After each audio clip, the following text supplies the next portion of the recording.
ভাৰতবৰ্ষত বাকী ৰাজ্যখিনিৰ কথা নাজানো, মই অসমৰ কথা ক'লোঁ। অসমত যদি বৰ্তমানৰ চৰকাৰখনৰ হঠকাৰী সিদ্ধান্তবিলাকৰ বিৰুদ্ধে মাত মাতিবলৈ যোৱা হয়, তেতিয়া সেই ব্যক্তিজনক চিধা ৰাষ্ট্ৰদ্ৰোহী সজোৱা হয়। তাৰ ভুক্তভোগী মই নিজে। কাৰণ মই জুবিনদাৰ সমাধি ক্ষেত্ৰত অন্ত্যেষ্টিক্ৰিয়া সম্পন্ন কৰা দিনটোত মাত্ৰ কৈছিলোঁ তাৰচেম মিত্তালক গ্ৰেপ্তাৰ কৰক, চামকানু মহন্তক ফাঁচি দিয়ক, সিদ্ধাৰ্থ শৰ্মাক ফাঁচি দিয়ক। সেইটোকে লৈ মোক 16টা নে 17টা ধাৰা লগালে। তাৰ মাজত হাফ মাৰ্ডাৰ লগালে, ৰাষ্ট্ৰদ্ৰোহী লগালে, 147 লগালে, বিভিন্ন ৰাজহুৱা সম্পত্তি নষ্ট কৰা ধাৰা লগাইছে। সেইবিলাক কিন্তু এটাও মই কৰাই নাই। কাৰণ এইবিলাক যদি কৰে 4-5জন বা 10জন বা 20জন মানুহক যদি এইখিনি কৰে, যিখিনি মানুহে মাত মাতিব বুলি ভাবিছিলে সেই মানুহখিনি ভয়ত মাত নমতা হ'ব। এইটো এটা পলিচি। সেই পলিচিটো কৰি পেলাই আমাক জেলত ভৰালে। কিন্তু জেল খালোঁ, সেইটো মোৰ কোনো দুখ নাই।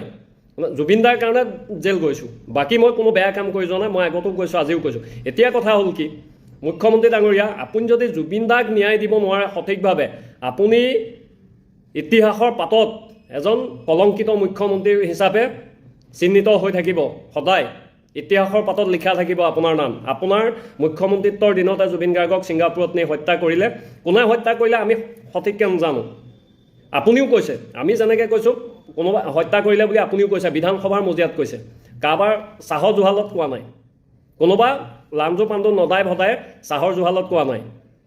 স্বয়ং অসমৰ মুখ্যমন্ত্ৰী ডাঙৰীয়াই কৈছে বিধানসভাৰ মজিয়াত। আৰু কৈছে জুবিন গাৰ্গক ন্যায় নিদিলে ভোট নিদিব। কিন্তু এতিয়া কি হৈছে, আগন্তুক ইলেকশ্যন আছে, আপুনি গোটেই আঁচনি বিলাই ঘূৰি ফুৰিছে।